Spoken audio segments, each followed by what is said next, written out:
But my cousin Walter jerked off in public once. True story.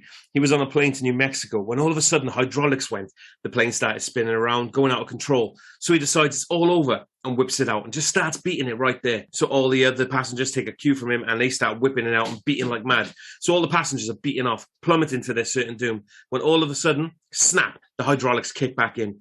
The plane rights itself and it lands safely. And everyone puts their pieces or whatever, away and deboard. No one mentions the phenomenon to anyone else. Well, did he come or what? Jesus Christ, man! There's just some things you don't talk about in public.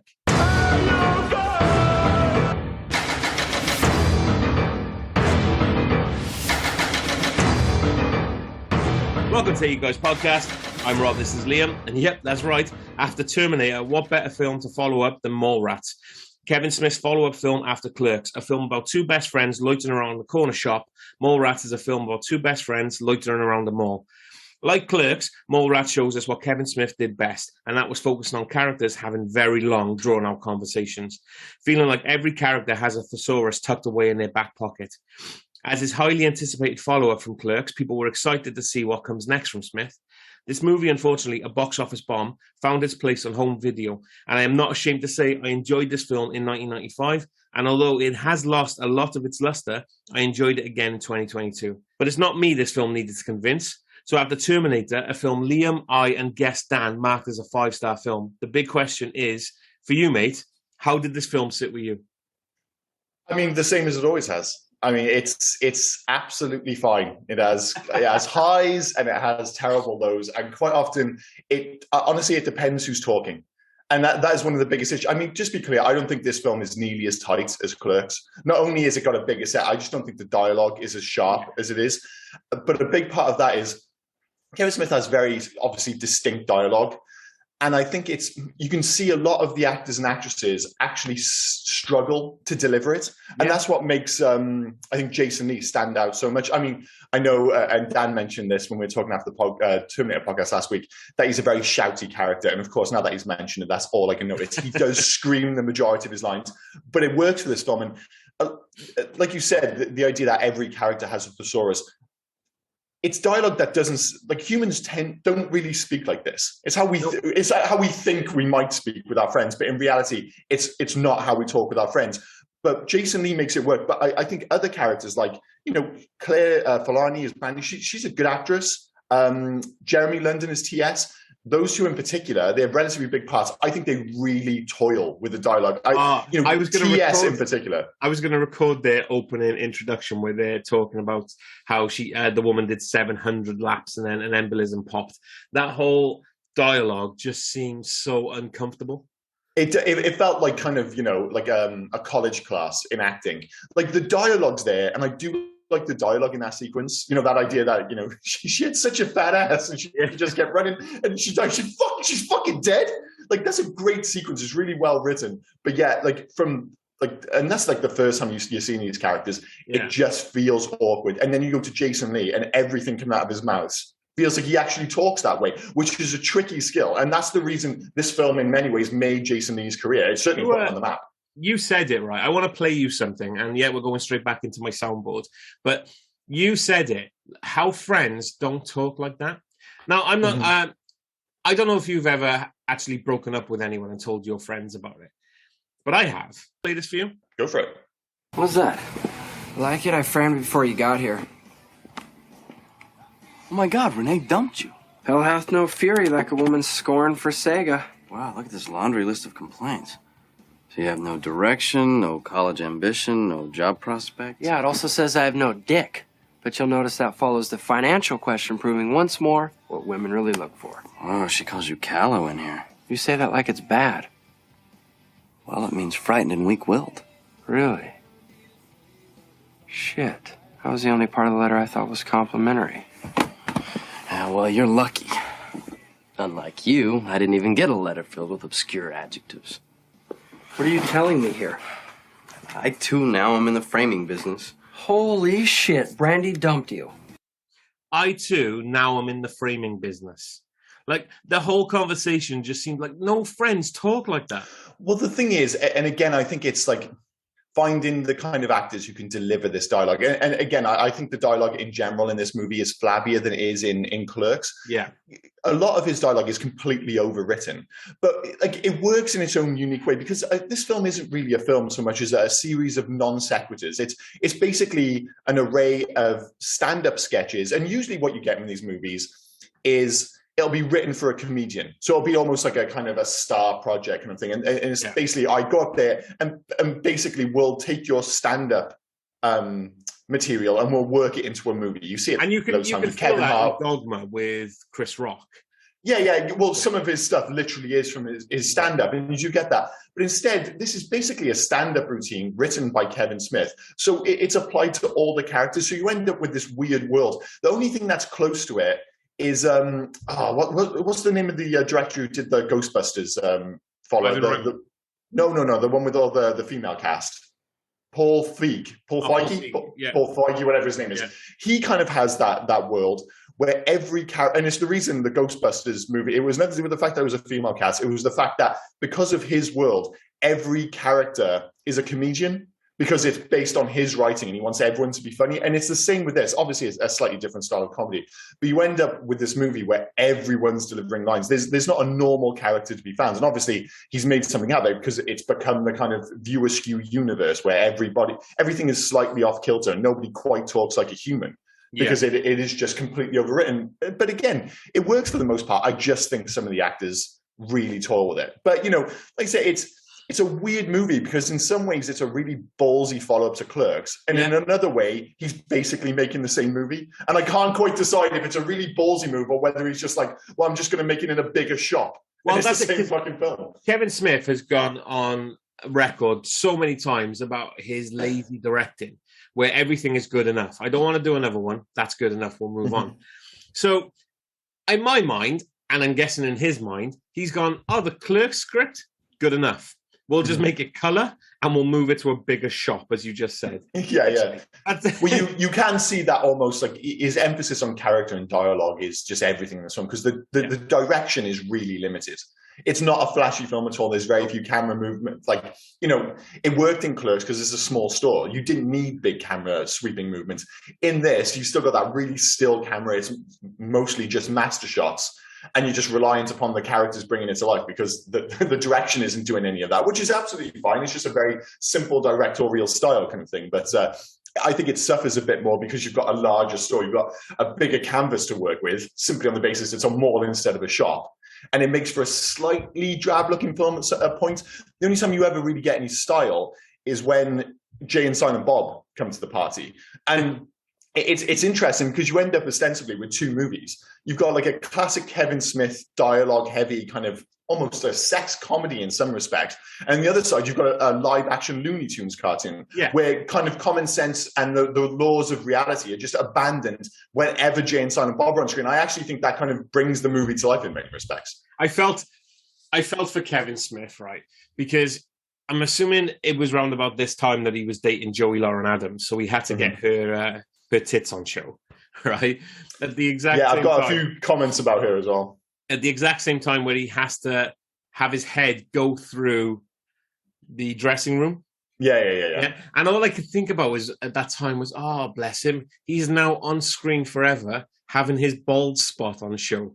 Like, is he just thinning on top? I guess he's always had that, hasn't he? Yeah. But I guess most people now is like, look at all the weight he's lost, I suppose. Yeah. But yeah, she's an interesting character because, like, the one thing when you go back and watch this film is just how aggressively 90s it is. And I think it's in the best possible way. It's this kind of love letter. Yeah. Like, at the time, obviously, it was a love letter to a certain style of culture. Now it's a love letter to almost a lost culture. Yeah. We don't really have mall culture anymore. I think it might be sneaking back as people want to have more, because of COVID and stuff, people want to like be in physical spaces again. We talked about it before with like the return of like physical media to a certain extent. And I think you might get that with stores. It's going to be a different world in terms of the kind of stores that are there. But I think there is this kind of return almost of people wanting to be in these public spaces. But of course, we'll never get that kind of 90s mall culture. And it's great to see it because it's things like Stranger Things. And usually when we think of American mall culture, we think of 80s movies. Yeah. And this is like a look specifically at a very mid 90s kind of mall culture, but it's this combination of, all right, what it was like to hang around the mall when you're a youngster, although I'm not sure how, the idea that Jason Lee is living with his mum and stuff, I was like,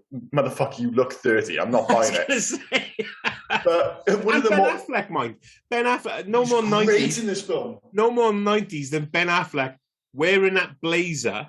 Such a great blazer. Right? Yeah, but it still looks like it's got those shoulder pads in it. Oh, no, when I say great, I mean terrible. Yeah. The one thing I'll say about Ben Affleck, though, and sorry, I've kind of gone off piste here, is he is so good at playing a douchebag in this. And I totally buy him as a tough guy. Like, he's this, total sex pest. But you see him, he's got that threat about him. Like, he's a big guy.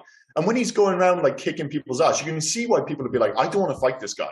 He looks like he can fuck everyone up. But yeah, so the 90s thing, though, does come back to his girlfriend at the time, Joey Lauren Adams. She somehow sounds like the 90s to me. She's just got the voice. There's something about that gravelly voice where I'm just like, she just sounds like she comes from 1995. There's just something about it. Why is he right? Because he wrote this and he wrote Chasing Amy as well with Joey Lauren Adams, and I think he was dating her on both of them. Or maybe he just broke up with her. I can't remember. I'm not I wasn't part of it, so I don't know the whole timeline. But thanks for clearing that up. Listen, I wasn't in the relationship with him. It wasn't a threesome. I wasn't there. I don't want to. What I'm trying to say, why does he keep writing her as a full-on tramp? I slept with everyone. I did it as well in Chasing Amy. I just slept with everyone.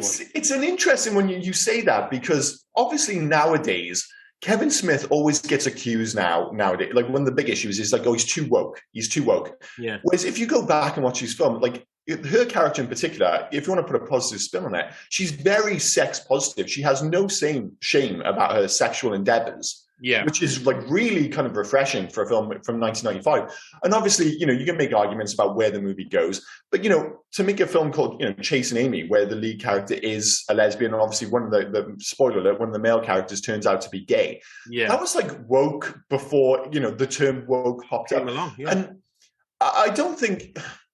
Like I said, I think he was always, quote unquote, very on the cutting edge with these things back in the 90s. But my big issue with Kevin Smith nowadays is that everything feels forced. When you see this film, her character with her sex positive attitudes feels organic in this film. Yeah. The characters being gay and Chasing Amy feel organic. If you watch his more recent films, obviously it suddenly feels like it's pushing an agenda. That's the issue, which I think a lot of people have. And a big part of it is I just don't think the writing's as good in his new films, and it just feels clumsily implemented, sadly. Oh, yeah. Sorry, mate. So, obviously talking about, the difference between his earlier films and latter films, I have this, really weird relationship with Kevin Smith now, because one part of me is trying to, was it just kind of, I liked his films because they came out at the right time in my life, kind of Adam Sandler films. Yeah. And I'm talking about the quintessence. I'm not talking about Uncut Gems. Gilmore. Yeah. The Waterboy and shit like that. Yeah. I loved those when I was younger. And then all of a sudden, one day, I was just like, I can't deal with this. It just didn't click for anymore. And it was he made the right movies for me up until I was 15. Well, they definitely are. They're a generational comedy. Yeah. They're definitely a generational comedy. They fit you at the right time in your life. Exactly. As you move on.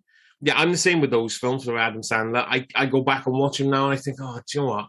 They're not as good as they used to be for me. No, I think it was just, like you said, the right movies for the right time in my life. And I was wondering at one point, I was like, is it the same for Kevin Smith? Almost kind of, once I turned 15, I went out of the Sandler zone. Suddenly it was around that time, fun enough, that I got into Kevin Smith films. Yeah, and suddenly you have these movies talking about, they're a bit more grown up, they're talking about sex. And films like Clerks, Mallrats, Chasing Amy, a massive deal for me was going to see Jay and Silent Bob at the cinema. That absolutely slayed in the cinema when I went to see it. Yeah. And all of a sudden, I see his more recent films and they just don't click for me. I was like, is it because I've grown out of Kevin Smith films, or is it because he's become a stoner? And there's no two ways about it. I see it in two different worlds: before Jay and Silent Bob Strike Back, and after Jay and Silent Bob Strike Back. And outside of maybe Red State, I don't think I've liked any of his films for a long time. Oh, maybe Clerks 2 I quite liked as well. Yeah, but Clerks 2 was good. So for me, I came into it a little bit, I wouldn't say late. Mallrats was my first foray. It was on BBC One late at night one day when I was up, and I watched it and I loved it. And I then made it a point of trying to find out more about these characters and stuff. And then that's how I found Clerks. I found Chasing Amy, and then I followed Kevin Smith. And it's the same with you. I went to watch Jay and Silent Bob Strike Back in the cinema. as you already said, it's Slade. I absolutely thought it was fantastic. Not the same now if I rewatch it these days. But even to the point, I didn't mind where he first started becoming a stoner. Was it Zack and Miri Make a Porno, 2008? I didn't mind that film. I thought that was good. Yeah, that was okay. Yeah, but then it went off the rails. Like, obviously you had Cop Out, but that was terrible. That's its own unique issues. That was the first thing he directed that wasn't written by him. So he was just the director in that case. And it just went on and on. And the problem I think he has is, yes, he is a stoner now, and he has admitted he's a stoner. And basically, he just doesn't want to direct anymore. He wants to write something. He just wants to be with his friends. He doesn't want studio participation. No, yeah, he's just doing what he wants to do now. But the second thing is, he's still trying to be 1990s Kevin Smith, even in his writing. Yeah, no, I can see that. Well, the thing is, I mean, if I look at like his last film that I watched, Jane, Silent Bob, the reboot, it was just awful. Everything about it was bad. It felt forced. It just didn't fit. Like, the concept was actually a pretty strong one. Once I read basically the synopsis of the film, I was like, that's not actually a bad idea. Super meta and stuff. I was like, it could totally work. But yeah, it didn't at all. And I don't know, like, sometimes I'm like, have I just grown out of Kevin Smith films? But, if I go back and watch Mallrats, I'm like, no, I still enjoy this film. Yeah, if I go back and watch Clerks, I still enjoy this film. I just don't like his more modern output. Do you know the film that made me piss myself? And I'm literally talking out loud, laughing, and like to the point where I can't breathe, but probably for the wrong reasons, was Tusk. I haven't seen that. I was God. I heard it was apps. Like, I won't watch that. I'm not watching Yoga Hoses. It just, they look terrible. Yeah, it was. I hadn't watched it. We watched it with one of our friends on the show, Dave. He came over my house one day. I'd had it for absolute years, but never got around to it. He said, do you know what? It's just me and you here. Let's watch Tusk. And we started watching it. We were having a couple of drinks watching it. And it's just things that are happening on screen. See, I can't believe he put this on screen. Like, I can't believe he did it. And it's just yourself laughing. And it's for not what was intended to be funny. Do you know what I mean? No, well, it's obviously a lot of this has come from his podcast, where they basically had ideas and they talked about it on the podcast. And fair play to him. He is in a unique position where he's like, I can make a movie out of this. Yeah. And of course, what happens is you end up in this kind of, it happens across the internet a lot, this kind of like bubble where everyone who likes your stuff is telling you you're awesome, you should do this. Yeah. And of course, he has the means to go and do it, which is admirable, but it means you end up with these films which really don't work. And it always happens when you don't have that external voice, someone willing to say, listen, dude, it's maybe not the best idea. Or as bad as studio interference can be, sometimes, having the right people on board just to like put the brakes on and say, maybe we don't do this, or maybe we kind of just rein this in a smidge would be beneficial, but there's no roadblocks for me. I find that with his podcast, right? He has a podcast called, I think it's called Fat Man. Well, yeah, but he's one called Fat Man Beyond now, where him and a writer called Mark Bernardin. He used to do writing and reviews for loads of magazines and stuff at the time, but he's now an actual. So he's written for like Star Trek Picard. And that Amazon thing with Cara Delevingne, something Ali, where she. Oh yeah, another one, yeah. So anyway, but this guy Mark Bernardin is famous in this circle for this podcast because he doesn't like a lot. Like, they'll do a review of a film. Kevin Smith will go on for about 25, 30, 40 minutes about how basically you're Kevin Smith and I'm Mark Bernardin in this scenario, right? Yeah. He'll go on forever about how he loves these. He'll never put, and I'll give Kevin Smith this, he'll never put a film down. He just won't talk about a film he doesn't like. But Mark Bernardin then turns around and says why he doesn't like it, why he thought it could have been better. Do you know what I mean? But then when they start a more critical approach. Yes. But when they start talking about Kevin Smith films, Mark Bernardin doesn't say anything. And I always feel, mate, tell him the truth. You're a guy that these fantastic films out there that you've turned around and said, oh, no, they could have made better. There's no way you don't have any fucking thing to say. tough though, because if he literally doesn't have anything nice to say, like on your friend's podcast, you're just going to go up there and shit on his movies. It's just like, I don't know, man. Well, maybe I understand maybe keeping your mouth shut. Movies on the podcast, you know what I mean? But maybe there's got to be a point where you've got to tell him, Kev, come on, mate. Maybe, like, you're 51 years of age. Maybe just stop. Well, I don't know. Like I said, like maybe the most interesting movie of his recent output is something like Red State, where it felt like he did push himself in terms of like trying to be a quote unquote proper director. I know that sounds harsh because, you know, he's made some amazing movies, but, you know, in that film, it was more ambitious in terms of the camera movement, the cinematography across the board. I guess he was trying to make a more traditional movie, albeit a kind of wacky horror movie in many respects. Yeah. But, you know, it would have been nice if he'd gone further down that route, like really pushed himself. And that is the issue. He's not pushing himself. And the dialogue has subsequently become a little bit stale because he's done all this before. Yeah. And he's done it better because, you know, he was a young artist with kind of fire in his belly. And maybe that's gone, or maybe it's been put out by all the week. I don't know. But the fact of the matter is we're getting quite negative. I was going to say, we've got into Kevin Smith. We need to get back to Mallrats. No, because I have got Kevin Smith, and I tried this to his podcast, and he does just not stop. And I appreciate this coming from someone who talks quite a bit himself. So yeah, if you don't want to listen to me, I totally understand it. But yeah, like the fact of the matter is these movies were a big part of my youth. And I was concerned going back to Mallrats because Mallrats isn't my favorite of the early Kevin Smith oeuvre, whatever you want to call it. What is your favorite? But going back, probably, I've got a soft spot for Dogma. It's probably Clerk still, but it's run very closely by Dogma. But this was always kind of like fifth out of five of those kind of in that run up to Jane Silent Bob. But I still liked it.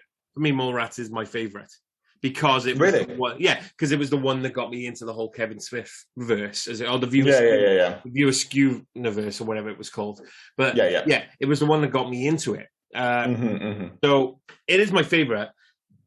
Jason Lee, as you've already said, is fantastic in this film. He steals everything. I wanted to ask you a question, right? When you first introduced Jason Lee and Shannon Doherty, who is Shannon Doherty is top billed in this film. I didn't see that coming before.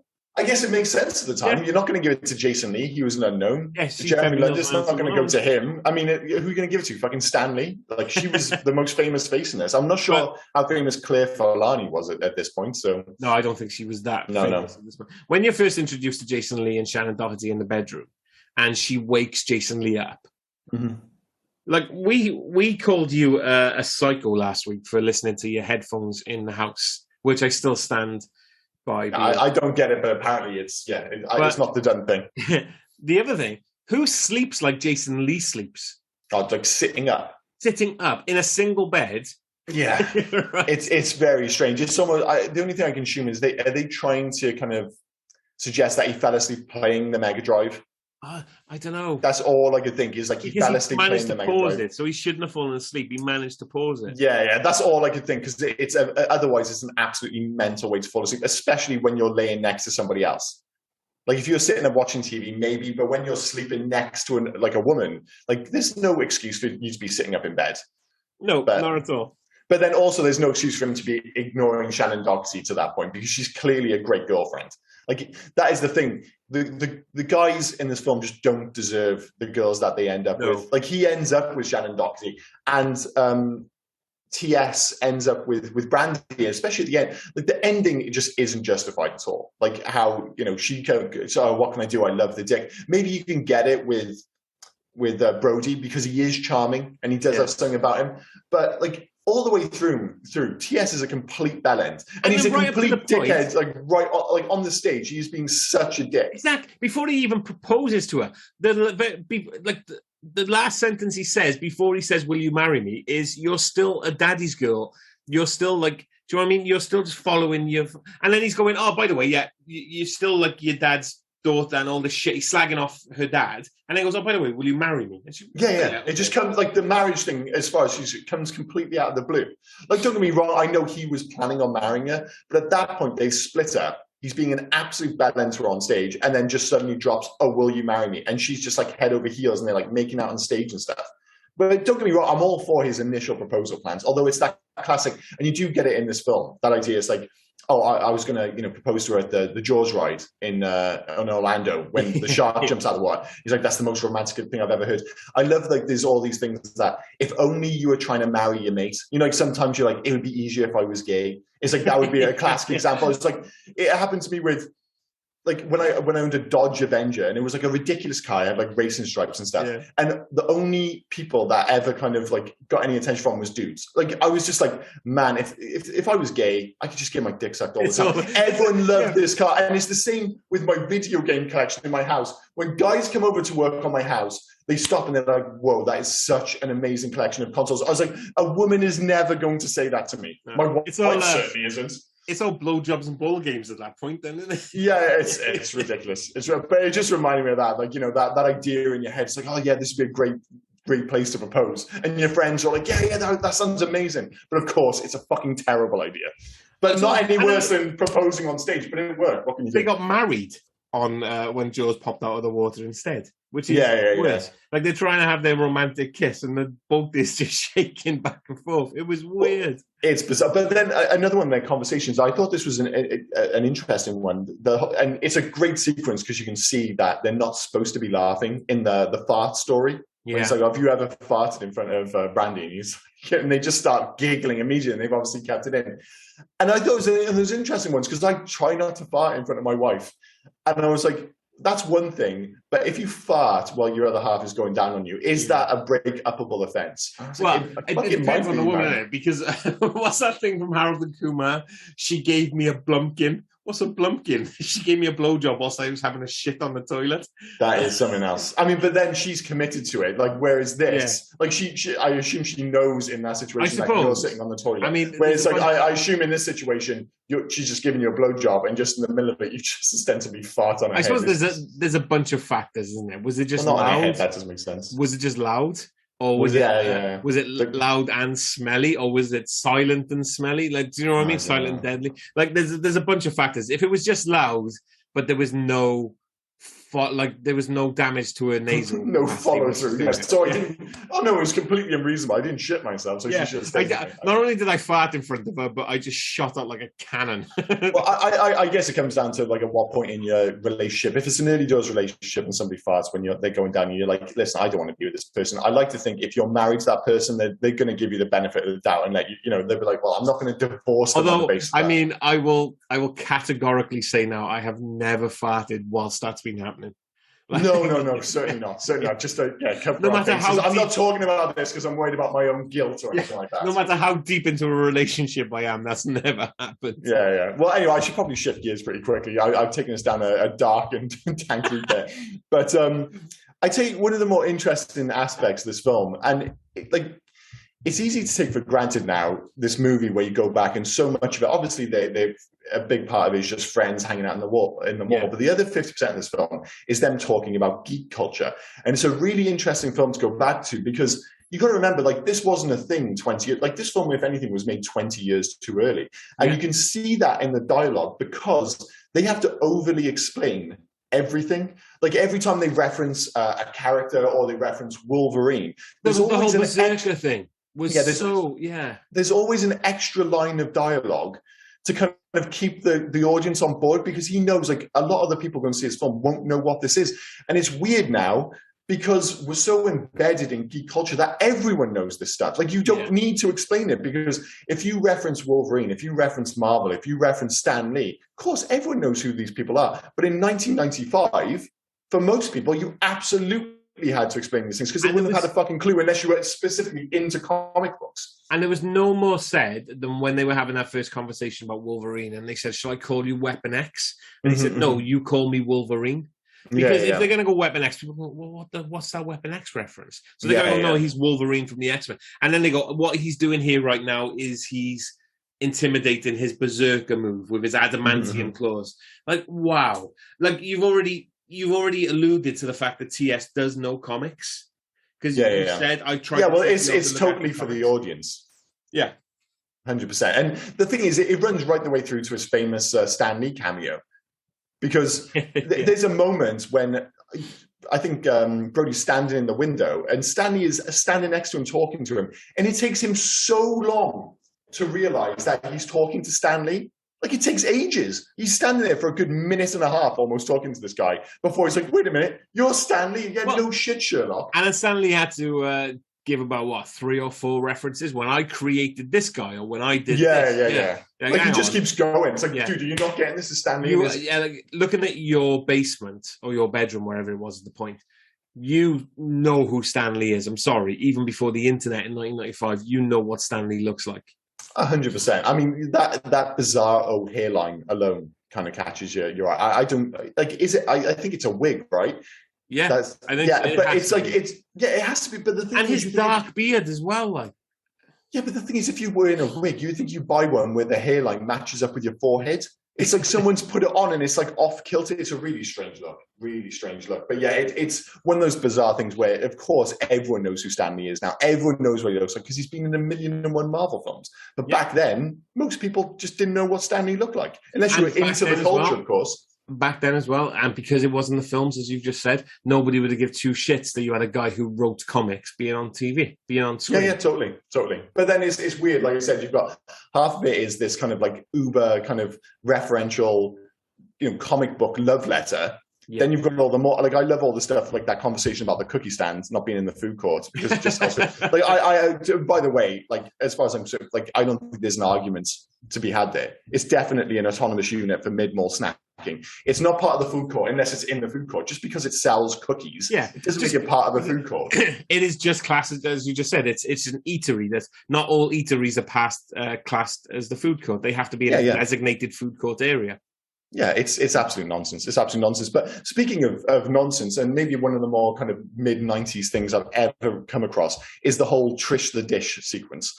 Like, I don't understand what is going on there. Like, she is 15, she's having sex, and she has consent for all these people to film it. Why would anyone consent to have sex with an underage girl? Not only that, but then she totally abandons that consent and that kind of confidentiality when she gives up the videotape with Ben Affleck on it, which is really funny. I just love some of the stuff he says. Yeah. Call me Donnie. Call me Donnie. Call me Joey. It's like, all right, there's a really weird sequence. When he goes, don't go loose on me. Don't go loose on me. Yeah. What's going on?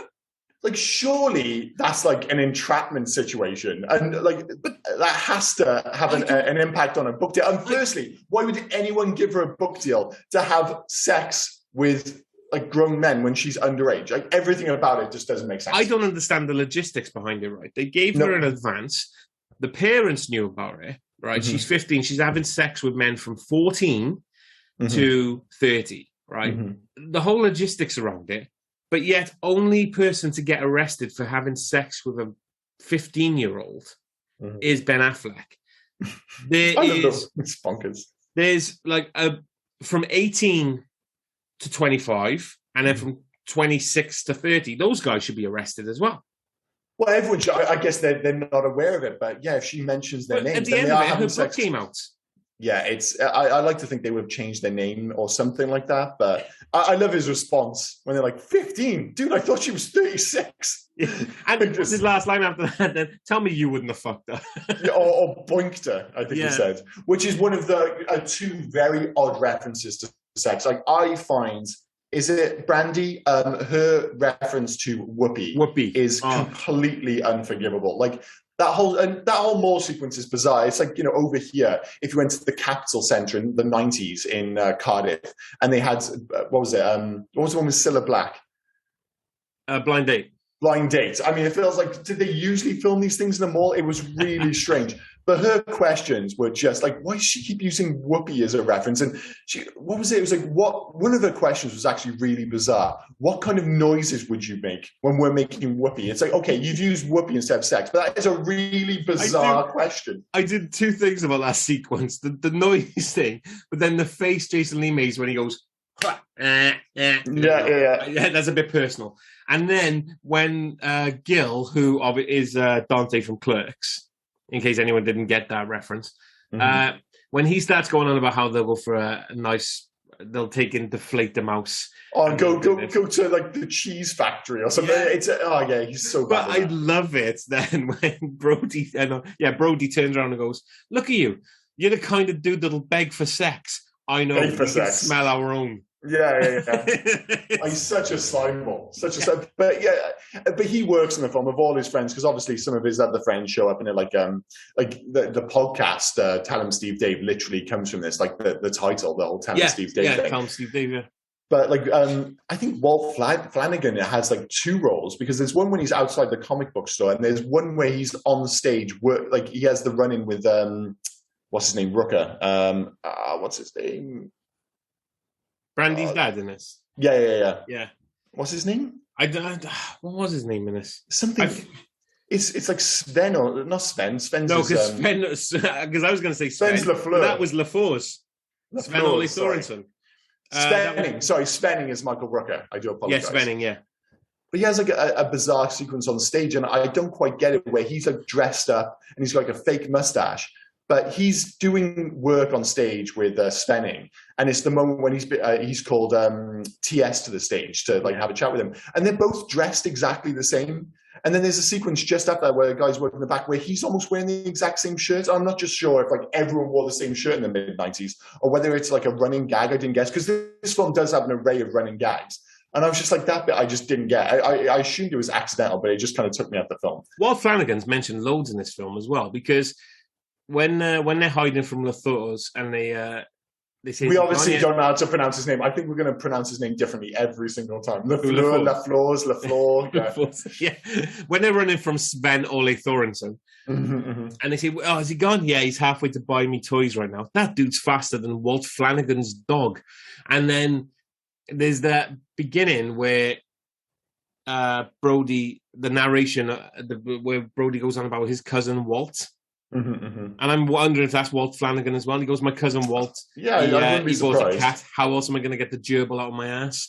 And then my introduction at the beginning was the whole masturbating on the plane thing. That was his cousin Walt as well.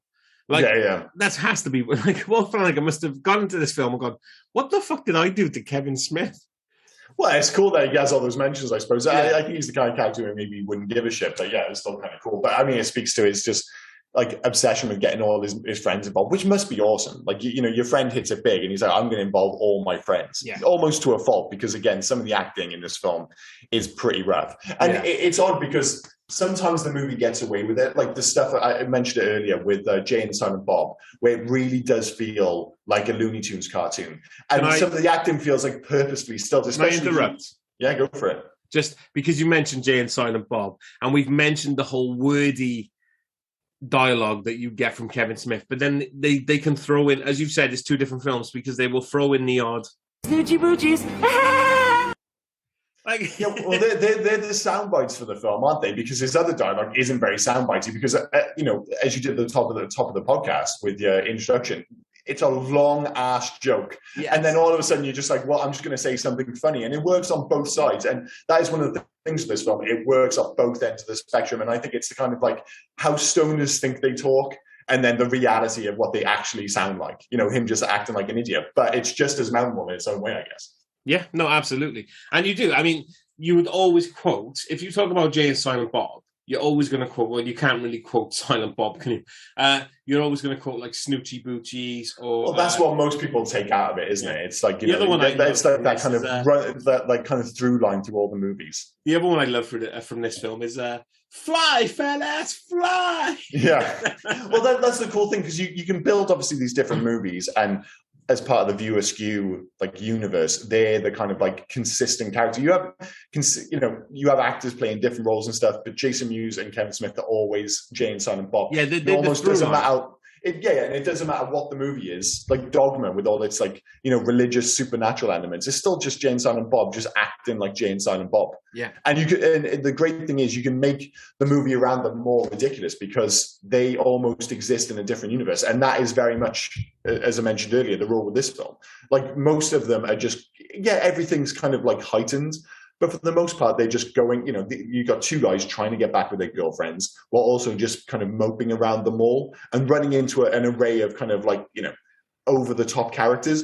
And then you've got this Jay and Silent Bob thing going on where people run into them. And because that universe is already heightened, it doesn't clash with Jay and Silent Bob, despite the fact that that is its own thing almost. And a big part of that is, as I mentioned earlier, is the fact that this film does have so many like memorable characters. That is the one thing about nearly all of his early films in particular, is that everyone has their moment. These characters don't just come and go. Nearly everybody like leaves their mark on the movie, as it were. You know, I mentioned Trish the Dish. She's a memorable character. Ben Affleck, he's only in it for a certain amount, makes his mark. Rooker totally delivers. Yeah. So, yeah. What about, was it Ethan Suplee? I'm trying to find his name, Willem, because that... the guy trying to stare at the sail. Oh, yeah. Like, that's totally... It's like, speaking of, like, non-sequiturs in this film, like, that's a perfect example. It's like, he's not really doing anything. He's just somebody in the mall. Yeah. And because they know everyone in the mall, they can just be like, oh, I'm running into him. It's just this little side joke. It's a running joke throughout the movie. Like, the same with, like, Stink Palm and everything else. Yeah. And it's like, it works. I love, though, when he's going, I'm going to see that sailboat today. I've brought a drink, I've brought a lunch. I'm going to see it. But where did he come from, right? Because, my God, he was dirty. It's like... He was. Well, it doesn't even reference it. Stained, like he's just got food stains all down him. Has he just been stood there for months just trying to stare at the sailboat? I think Jason Mewes, doesn't he call him like a sloppy son of a bitch or something like that? Like just, when he's just screaming at him, do you know what you need? You need a fat ass bloody blunt. Well, again, like these characters are written well enough and they have just enough about them that you kind of believe that there's like this additional story to them. Like there's more to them. You could almost have spin-offs for all the characters, couldn't you? Because they're all memorable in their own way. Have you seen Ethan Suplee in 2022? Isn't he Jack now? Oh my God, he's Jack now. Yeah. He's had quite the turnaround, doesn't he? He's a big old boy in that. Beast. But he did say, he said, the reason why I was fat for so long was due to the fact nobody wants to hire Ethan Suplee as the skinny guy. Yeah. Well, some people just have that shtick, don't they? Where just like, I need to be the fat guy, you know? Yeah. We talked about, I think we mentioned it. The Titans where he was bigger again. Yeah, but oh my God, he's a beast. Well, sometimes it's like your uniqueness is what gets you hired. I forget the actress's name, but the girl from Dirty Dancing and Ferris Bueller's Day Off. Jennifer Grey, thank you. Where she had a nose done after that, and then just all the work dried up because she just looked like every other girl. And so sometimes it's like, listen, I'm never going to be as handsome as these guys, and otherwise I might be quite normal. So I either have to carry the weight or I have to keep the nose or whatever kind of thing to make me stand out. So yeah. Well, that is the thing, though. Like you said, he's jacked, and I can't remember the last film he was in. Nobody wants to see Jack. It's like there's other more handsome Jack dudes. It's like, put the timber back on, and maybe you'll get back in the movies. Who knows? Yeah, but no, you're right. I mean, I think he does a lot more TV work now. The last thing I do remember him from before he got completely jacked was fucking Wolf of Wall Street. Oh yeah. So he is still getting work. That's for sure. Yeah, he was one of the dudes in Wolf of Wall Street. One of the friends. Yeah. It's weird. We're kind of gearing up towards like the end of the movie, and obviously we've already covered that because, again, I just don't think it works. But the one thing I did want to mention, this comes back to the whole Jay and Silent Bob sequence, is I love how this is a callback to all those great 80s mall movies, like Commando, we talked about in that movie as well, where there is like 1,000 mall cops. Who is paying for all these fucking mall cops? It's ridiculous. Like, there's so many of these movies, you just take it as for granted. You're just like, oh, of course. There's like 72 cops working in this mall. Why would there be that much more security? It's insane. It was exactly the same in Commando. That's the big crossover between Mallrats and Commando. It's just an overabundance of mall cops. I've never been on holiday to America. When I do, I might have to make some excursions to some different malls and just count the amount of mall cops hanging around.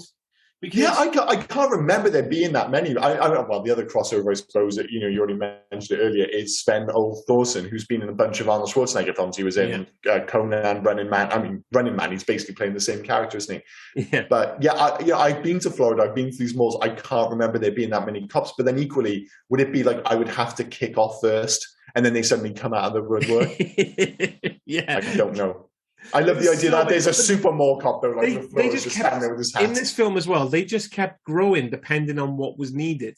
Like you just had LaForce stood there on his own, and obviously he caught that sock full of quarters, which would have fucking killed him if it connected. I was thinking the same thing. I was like, dude, is the plan here to kill the floors? I was like, if you hit him, that is like a battery and assault. But again, it's a complete Looney Tunes cartoon, isn't it? It's like everything in those sequences is so over the top. It's ridiculous. And then Obviously, then when they arrest TS and Quint and they take them outside, they've doubled or tripled the mall cops that are chasing them. Yeah, and not just that, you're talking about a handful of mall cops, and they're suddenly willing to plant drugs on these people to send them to actual fucking jail. It's like, holy shit, dude, this has escalated pretty quickly. Like, how much, like, you know, power does Svenning have in this mall? I assume he doesn't work there all the goddamn time. Yeah, unless he's hired an independent agency to work in the mall for that one weekend when he's doing his show. I don't know. Well, LaForce feels to me like he doesn't work for the mall. He is he's a contractor. The only reason I say that is because at the end, when Trish the Dish is signing a book, he's her bodyguard at that point. Yeah. So he must be like, he's got to be like top billed. He travels around just, we need some extra security. We get LaForce. So basically what you're saying is he's the mall equivalent of Roadhouse. Yeah. Like he is Patrick Swayze, but working in malls. He just goes from mall to mall. It's like, listen, we got problems in the mall. There's these two guys, they keep fucking around. So we're going to bring you in to try and tidy the place up. So he's the cooler of the mall world. Yeah, is it Jack Dalton? Is that his name? Yeah, Dalton, Yeah, Dalton. He's the Dalton of the mall world. I think we need to see this film. What's that? We need to see this film. 100%. And that is the thing. I mean, I mentioned it just a moment ago. The idea that most of the characters could potentially have their own spin-off. Yeah. Like, you could have like a really weird, dark sexual comedy with Trish having sex with all these guys, and then people realizing what they do. Like, you know, they're caught up in the moment because they're like, they really want to have sex. And then you suddenly realize they've signed off on being video recorded, having sex with a 15-year-old girl. It's like the guys getting in touch with afterwards, like, dude, you can't release the book. I have a wife and 2 kids. If they find out about this, I'm going to end up, like, I'll have a divorce if I'm lucky. I could end up in prison. She doesn't care. She's already got the down payment. That book is going to print and you're going to fucking prison. So yeah, there's the dark Trish story. Obviously, there's Roadhouse 2 starring Sven. That would be absolutely amazing. So there's so much to mine from this movie. So yeah, a lot of it does work. Although one thing that doesn't work for me, and this is going to be a weird way to end talking about this movie, is Gwen, or Joey Lauren Adams. I appreciate she had a reason because Kevin Smith's head kept coming through change rooms. But the idea of just trying on underwear in the middle of the fucking, like, that doesn't fly. Surely you can't try on underwear even in the changing rooms anyways. Like, yeah, well, you can't buy it, take it home, and then bring it back saying it doesn't fit you. The whole point of underwear is like, you've got to take that risk. You buy it and you're stuck with it. You can't just go. You can't try on underwear in a changing room, let alone just in the middle of the goddamn shop. It's Brody's line again in the changing room. We're gonna have to leave here. I'm starting to get a hard on. It would be a bizarre sight, that's for damn sure. So, we're gonna have to wrap this up, aren't we? One of the last things I want to mention before we move on: would a woman with 3 nipples put you off? It's a good shout. How have we not talked about the truth? I think he totally overreacted. Yeah, I think it's weird for sure. I don't think I want to puke or just run out of the room. It wouldn't. I think the weirdest thing about that is when she takes it off and puts it in her mouth. Why is she putting it in her mouth? Like, I don't get because they're getting quite sweaty at that point, so she's just put in some weird candy. I just thought that was the weird thing. That's a little bit moist at that point. But you know what? What was really funny? He got really put off when she showed her 3 nipples. But then when she just said, right at the end, do you want to see if there's anything else abnormal about me? He was like, clearly keen. Yeah, he was really going to go for it. So he got over his disgust really quickly when she. Yeah, I guess she was putting it on the line. Yeah, and she was keen, wasn't she? Yeah, it was quite bizarre. Yeah, that whole sequence is. Because I thought earlier with Gwen, when you have that brief kind of glimpse of her boobs, I say, oh, well, that's it. There's going to be just there's your gratuitous tit shot. Yeah. Whereas all this, they're just like, oh, well, this is a great excuse to have a close-up of boobs for a solid 2 or 3 minutes. And in one point, it really is just a close-up of her shaking her boobs. I was like, well, double nipple or not. She's rubbing the underside of her nipples to tell the future. Like, she's literally just playing with herself on camera, and then a 3rd nipple. But he makes it work because it narratively makes sense. So yeah, Brody did say what we were all thinking at that point. When TS goes, "Oh, you've got a 3rd nipple? I didn't notice." What do you mean you didn't notice? Yeah, I'm not buying that. But then, like I said, my biggest issue with this film probably is Jeremy London and TS. I just don't think I think he's quite lame in this film, especially standing when you've got 2 characters who are delivering so much of the dialogue and one of them feels so natural and the other one doesn't. I think that's one of my major issues, and I had an issue when I first saw it back in the mid-90s, and I still have an issue with it now. Like, some characters don't deliver the dialogue particularly convincing, but they've only got so much dialogue, whereas he's delivering it alongside Brody, alongside Jason Lee, and it just clashes. Like, you notice it. Like, it was a perfect example you made earlier in the film where you have that opening sequence between TS and Brandy, and it just feels awkward and stilted. Yeah. And obviously you get away with it later in the film because so much of the heavy lifting is coming from Jason Lee. But I just don't think he ever gets. I don't think he's ever comfortable with the dialogue. Definitely chewing the scenery. Absolutely.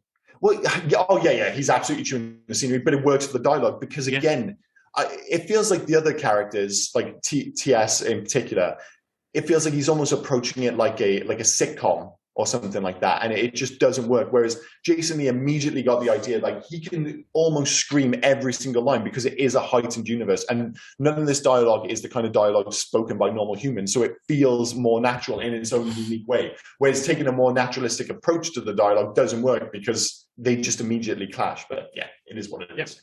Well, in that case, then, as you kind of, should we move on to Love and Hate? Love and Hate. Well, as I was already talking about it, I guess I'll go like half the dialogue. Basically, half the dialogue. And my big issue is the stories, like the little comedy, like I mentioned earlier, non-sectors, like almost like stand-up sketches. I think those are great and they're really well written. But it's the connecting tissue, as it were, the dialogue that gets you from one thing to another, basically the stuff that moves the narrative along. I think it's really overwrought and poorly written at times, and often poorly delivered. So that's my major. Sorry, I'm talking about something I hate. Yeah. So I've started in the wrong place. That's what I hate.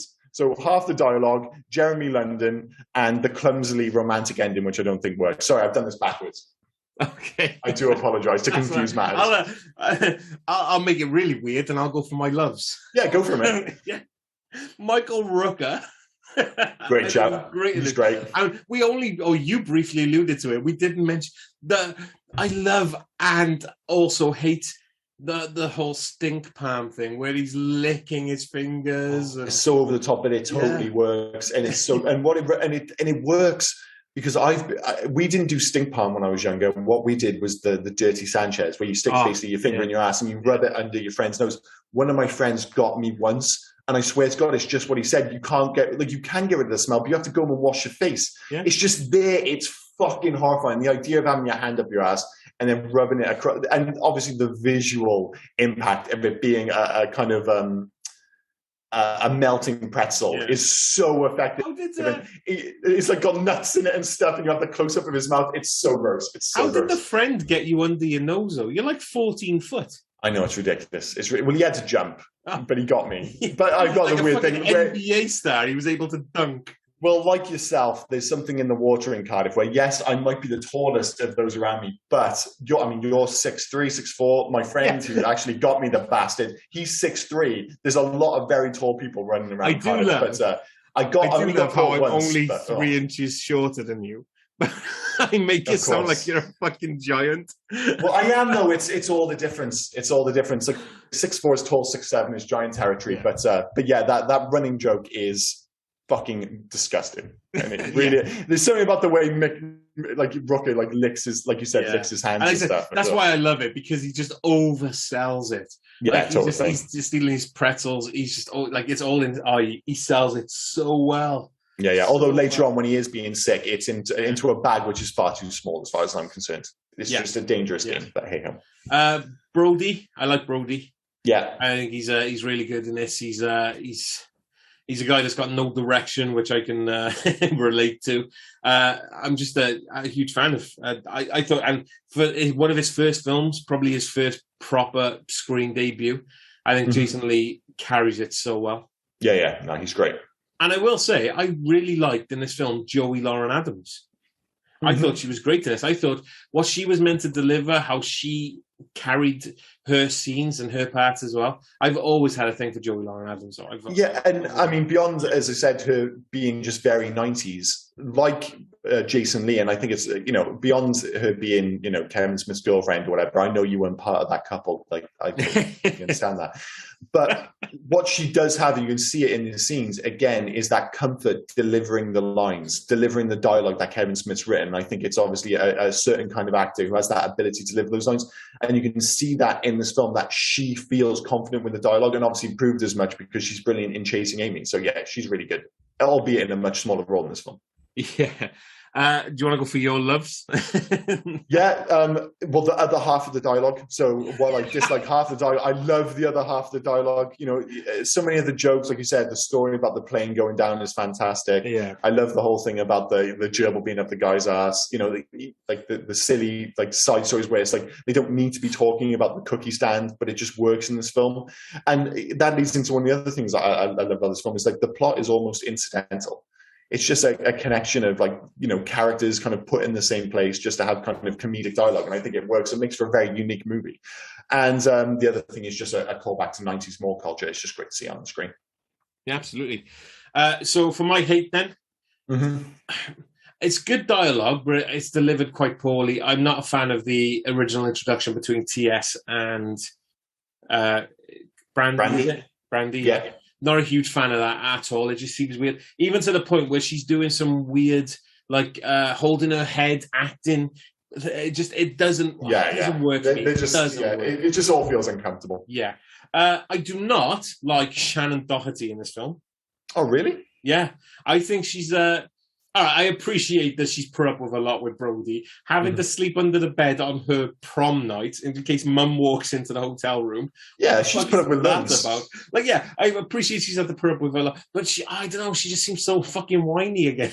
I think she's like completely reasonable. I love that sequence where she's outlining all the things she did, and then she just grabs his head. It's like, if you think I'm going to put up with your fucking shit anymore, and I realize that's not verbatim. But yeah, I think you're giving Shannon Doherty. Is it Rennie? Is that her name? Rennie, yeah. I think you're giving her a very hard time. I think she's very cool, and like the fact that she kind of like quickly kind of gears up to the idea that you know, Ben Affleck's character from Fashionable Males is a complete douchebag. It's like, I even buy the idea that at the end when she's like, well, I totally don't buy into the whole, you know, Brandy and TS thing. Like I said, I can buy into the idea that she might be in love with Jason Lee, and I think she does sell it quite well. So and that I'm surprised you hate her. That leads into my third. Ben Affleck does it so well that I do hate that dude. Oh yeah, I totally get that. He's so good at being a douchebag in this film. So good. Oh, can I throw in a fourth love? By the way, Brody's bedroom. Probably because his bedroom at the moment feels like my office that I'm recording at the moment. Yeah, it's pretty dope. Yeah, he's got like the pictures, like the Punisher war journal and things just hanging on the wall, and so it literally feels like what I'm sat in right now. It's a combination of like all that kind of geek taste, like you said, all those comic book things. He's got like a Mega Drive, which is super cool. He's got like that record collection in the corner. It's a pretty dope. Yeah, it's a pretty dope bedroom. You see why he's still living home with his mum. Yeah, he keeps mentioning his mum, but he lives with his mum and dad. Like, there's no mention of his dad. Yeah, that whole thing. Like I said, it is bizarre because everybody in here clearly is in their mid to late 20s, and again, the idea that he's supposed to be like, I don't know, 18 or something, it just doesn't fly at all. Yeah, and that is true of the dialogue. Again, kids do not talk like that. No, they just don't. Not at all. No. Right, should we move on to facts? Yeah, go for me. Okay, so this one's interesting because I had to actually search for this one because I wanted to know what the hell was on Brody's shirt. On Brody? Oh, it's Brian. What's his name from? I can't speak. Clerks, isn't it? Well, the face on his shirt. Yeah. Okay, it's Brody's Brian shirt. O'Halloran. The faces of all the actors that auditioned for the role of Brody morphed together.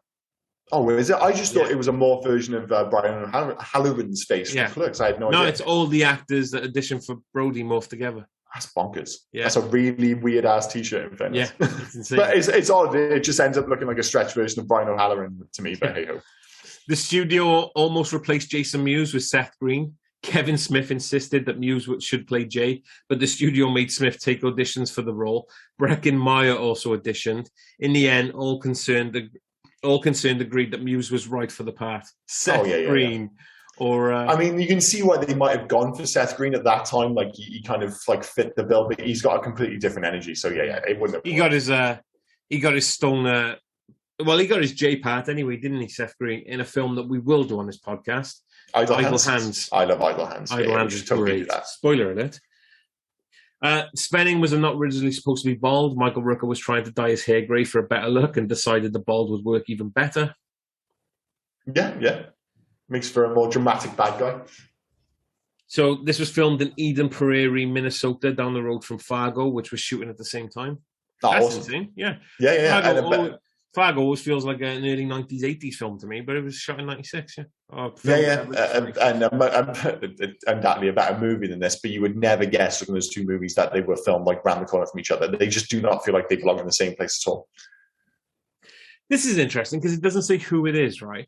According to Kevin Smith, another actor auditioned for and eventually received the lead role of Brody. On the first day of shooting his scenes, the unnamed actor broke down and was unable to give the same performance that had earned him the role. The actor was then replaced by Jason Lee. What's interesting about that is Kevin Smith is not one to shy away from telling any story. So the fact he won't name the actor. It's quite bizarre as well. And you just think of those kind of like sliding door moments. You think about how this movie, clearly made Jason Lee's career. Like I mean, some of the actors that come out of this and did okay. I mean, I can't remember Jeremy London in anything else. Claire Filani, she had like a pretty big career for a few years there. She was in she was like the star of like the joint lead in Meet Joe Black. I know that film bombed, but that was a big movie. She was in like The Medallion with Jackie Chan, one of those, I think. She was for a few years at least in a handful of pretty big films. But other than her, I mean, the big winner out of this was definitely Jason Lee, no doubt. Yeah, absolutely. Originally, William Atherton was Kevin Smith's first choice to play Svenning. Atherton chose not to do it because the film was aimed at a teenage audience. I love Rooker in this, I've already said, but I think Atherton, I don't think Atherton could have sold the stink palm as well.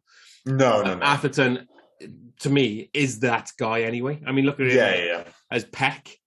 And I think he would have been great, but it's a different energy, isn't it? Like the one thing Rooker has, he's more maybe physically imposing. You can see that he's not just intense. Like when TS goes to see him and he turns around, like he flinches away from him, and you're just like, yeah, he's got a distinct way about him. Whereas, like you said, maybe Atherton feels maybe more on the nose, I guess. But I'm sure he would have been great all the same. Yeah. Like he's great. Like you talk about great at playing a douchebag.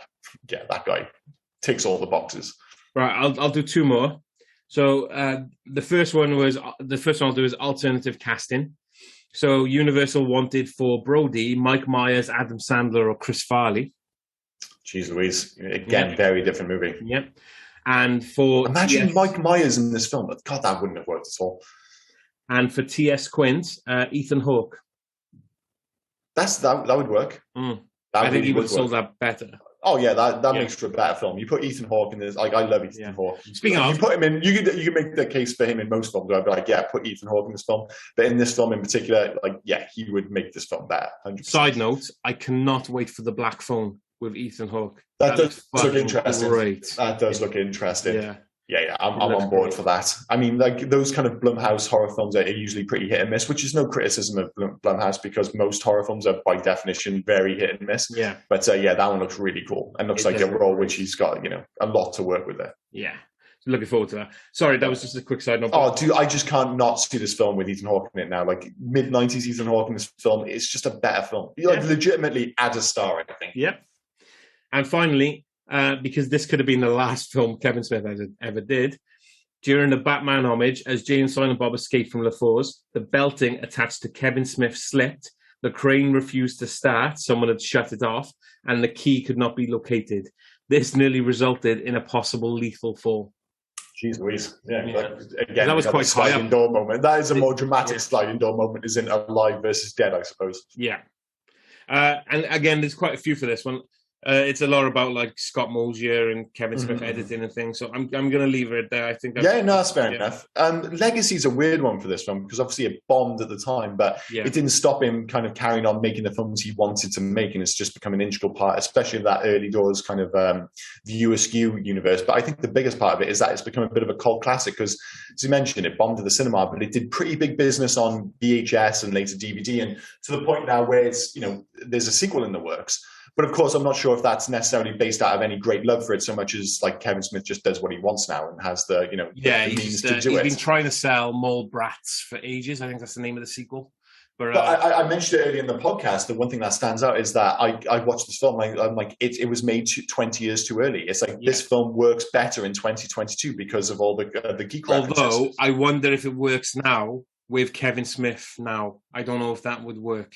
I don't know. Well, to be honest, though, I'd be interested to see it. Like, that is the one thing I'll say with, especially these kind of more legacy movies. Like, if there's a Clerks 3, I'll watch Clerks 3. If there's a Mallrats 2, I'll watch it. But that isn't it. Clerks 3 will be out at the end of the year. Yeah. Well, I'm definitely going to get a big go if nothing else. So yeah, it was budgeted for 6.1 mil. It only made 2.1 at the box office, but on which we don't usually do with this, but with Rotten Tomatoes, because I was interested, it had a 50% critic score, but an 82% audience score. Well, that is the other thing I was going to mention there, is like how it kind of ranks on people's opinion of Kevin Smith films. And I mean, you've already said that it's your favorite, but I think for a lot of people it's kind of been pushing further and further up the list. And it is one of his more beloved movies now. Yeah. And, you know, like I said, I go back to it. It's still not my favorite Kevin Smith film, but it totally holds up. It's an enjoyable movie. Absolutely. Do you want to do soundtrack?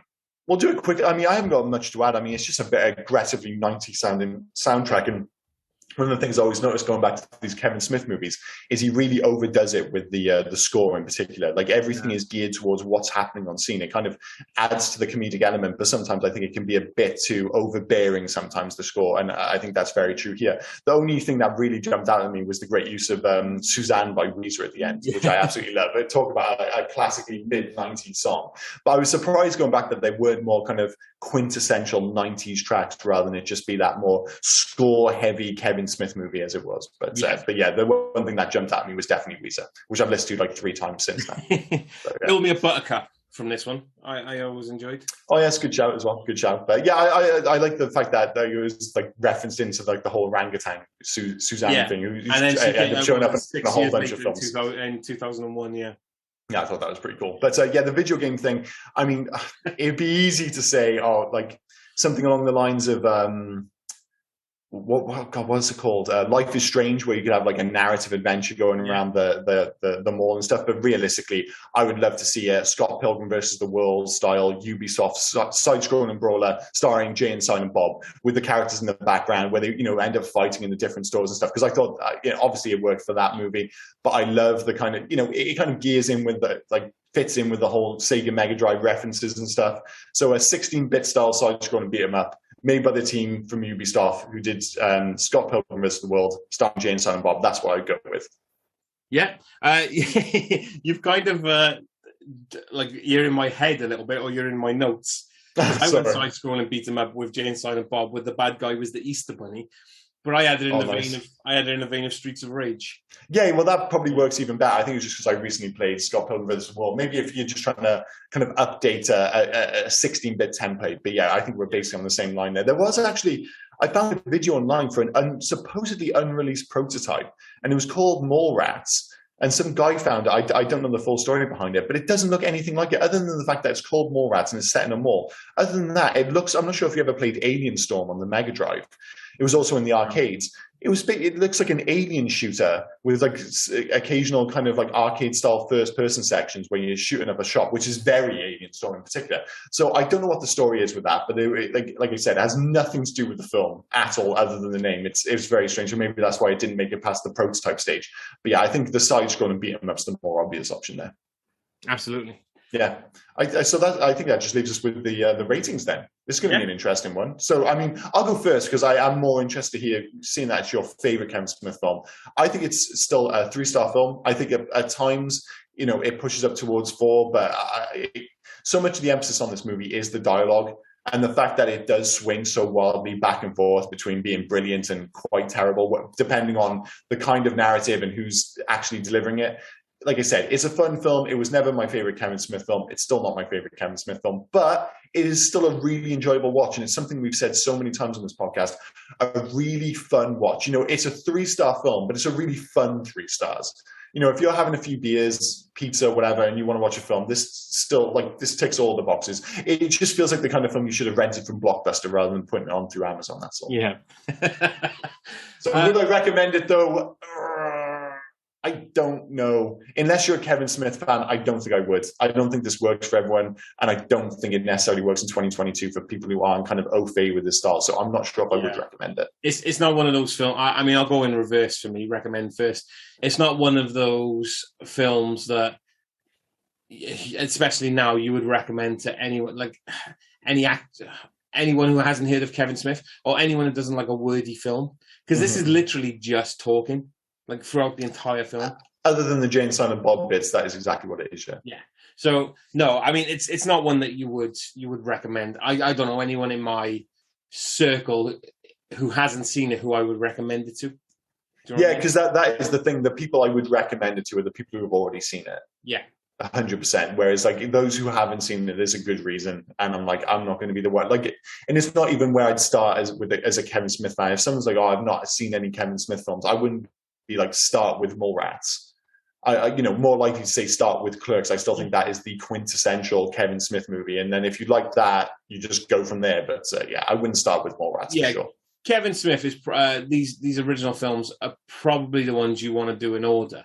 I mean, you don't have to do them in order, but for seeing how things progress, how his directing style, his writing style progresses, I would probably watch them in order. In regards to my rating, you're going to hate me on this, but yes, it is my favorite Kevin Smith film, but that doesn't mean it's really highly rated in the veins of all of the films. You know what I mean? But it's 3.5. Yeah, that's fair enough. It is 3.5. I mean, it can't be 4. After I gave like Terminator 5 last week for completely different things, it can't be a 4. But it's not middle of the road. I think it can. I don't think I'm always wary of those like comparisons. Or because I gave Terminator a 5, I can't give this a 5. It's like, it comes back to my classic Predator argument and why Predator I think can be classed as one of the best movies ever made, because it's brilliant at what it's trying to do. I think you have to kind of try and rate them in and of themselves again. But not that I disagree with the 3.5-star rating, but yeah, I try not to compare them with other movies. Yeah, because I think that's always a dangerous game. Yeah, but no, it's because it is my favorite Kevin Smith film. But also, I mean, the other Kevin Smith films for me are always middle of the road. I do enjoy them, but I could take them or leave them. To be fair. So yeah. Well, like maybe there's other thought. Like I don't think I'm not giving any of his movies a 5-star. Like if I haven't seen Clerks for a while, but I feel pretty confident if I went back and rewatched it, I think it's still a 4-star movie. Yeah. I think I'd probably give Dogma 4-star. I don't think any of them even close to kind of scratching at that 5-star. And I think he'd probably admit himself because I don't think he necessarily has those ambitions. But yeah, 3.5 stars. But I think we're both agreeing that it's still a fun watch all the same. Yeah, still a really good watch. So. That was Mallrats, and before we move on to next week's film, we've been told off a little bit on social media. Oh dear. Around last week's Terminator, where you raised the question about has Arnold Schwarzenegger played a bad guy, and we said aside from Terminator, no. But a lot of people actually told us off because he was Mr. Freeze in Batman and Robin. As soon as it's brought up, all three of us forgot that last week. It's unbelievable. Maybe I wanted to forget. As much as I'm an Arnie fan, it is one of his poorer roles. So, and the thing is, I've got a funny feeling that we even mentioned Batman and Robin last week. Yeah, we did, and then we forgot Mr. Freeze. Is it Mr. Freeze or Dr. Freeze? Mr. Freeze, right? Mr. Freeze. Yeah, so it's a bad character and he's terrible in it, but still, all the same, we should have remembered Mr. Freeze. So my apologies. We've had quite a few messages on the social media about it. It's just like, okay, sorry. Yeah, well, we totally missed. And we did and ah about that for a while. It wasn't even a throwaway thing. We really did sit there for a few minutes and like, did he play a bad guy in anything else? And none of us could come up with Mr. Freeze, which is insane. So yeah, total oversight on our part. All right, so it's your choice next week, and we haven't really spoke about it at all. So what are we doing next week? No. Well, I think this is going to be an interesting one. It's just on the back of Tom Cruise, your favorite actor. I'm so happy to see that Tom Cruise Maverick is doing great business. I think it's important for cinema in general that it's not just Marvel movies, that an old school movie where a star at the top of it, and it just something which is like, no, this is something you need to see on the big screen is doing really well. I think that's a really important part of like cinema in 2022, and I especially if we're going to move away with this obsession with franchise cinema, I actually prefer the star model. I think there's a lot more benefits to that. So maybe we are, I'm not saying we're going to move back to that overnight. Marvel films are still doing the business, but I'm glad to see they can still do such big numbers. And the fact of the matter is, Top Gun Maverick is doing absolutely ginormous numbers. So it seems like the perfectly suitable time to go back and revisit the original Top Gun, a movie for as much as I love Tom Cruise, I've only seen once and donkeys years ago. So I really don't know how this holds up. And of course, any movie starring Tom Cruise is going to have an interesting take from Rob. So this should be an interesting one next week. You're going to make me watch a Tom Cruise film? Yes, I am. Yes, and talk about it. I can only say Oh, I just gotta say. What? How can you do this? This is outrageous. It's unfair. I mean, for someone who doesn't like Revenge of the Sith, he keeps coming back to it. But I'm amazed that a Revenge of the Sith reference has made it into a Mallrats podcast. Although I guess it makes sense. Mallrats went on about Star Wars quite a lot in this film. It did. Oh my god! That anytime you make me do anything that's unfair, I'm bringing that up. Yeah. So, well, I, like you said, I'm going to be interested to see, what you make of it, and beyond your hatred of Tom Cruise. Like, I mean, yeah, there's a lot to take from Top Gun, and I will say I'll save it for next week. But I have seen Maverick. I actually went to the cinema to watch it. So, well, yeah, but like I said, if nothing else, it's just perfect timing with Top Gun Maverick. Yeah, with it being a kind of, I was going to say a unique legacy sequel. Like, these things happen all the time. But if we're going to watch a movie where the original was 25, God, it was longer than that, wasn't it? 35 years ago. Yeah. Why not go back to the original as well? So yeah, next week is going to be Top Gun. But for this week, thank you so much for joining us for Mallrats. I'm Liam. This has been Rob, and join us again next week for Top Gun. Cheers, guys. Thanks, guys. See you next week. Oh, and before we forget, here is Rob with all the finer details. Got to get through those, dude. Yeah, so basically you can find us on Twitter, Instagram, and Facebook at HeyYouGuys80s. We're also on email at HeyYouGuys80s@gmail.com. Please feel free to drop us any recommendations, any corrections or omissions we may have missed from any of the films that we've covered. Just get them in. And also, if you could, please leave us some 5-star reviews. That would really help us.